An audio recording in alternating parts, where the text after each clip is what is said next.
toll. Hallo? Sag doch mal. Ja, wir werden nicht allein sein. Ich brauche meine Ruhe, meinen eigenen Platz zum Arbeiten. Das ist die Nichte einer Arbeitskollegin meiner Mutter. Nadja. Kommst du nicht mit? Nein, wirklich, die Arbeit lässt es nicht zu. Schade. So ein Arschloch, ich bin so ein Arschloch.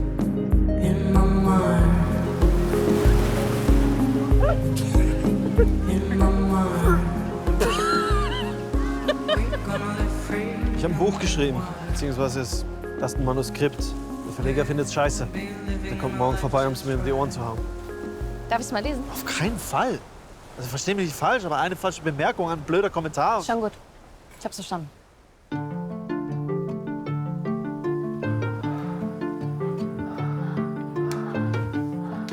Verdammte Scheiße, die spinnen doch.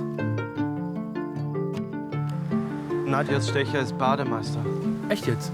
Ist zumindest der letzte Nacht bei ihr war.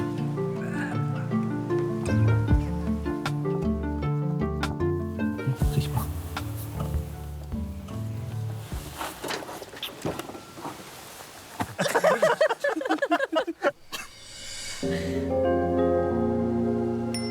Na, schon fertig mit der Arbeit? Die ist ja nett, die Nadja. Ja, sie macht sich Sorgen. Worüber macht die sich dann Sorgen? Wegen der Waldbrände. Asche! Asche! Wir kriegen das Feuer nicht unter Kontrolle. Felix meinte, dass heute Nacht das Meer leuchtet.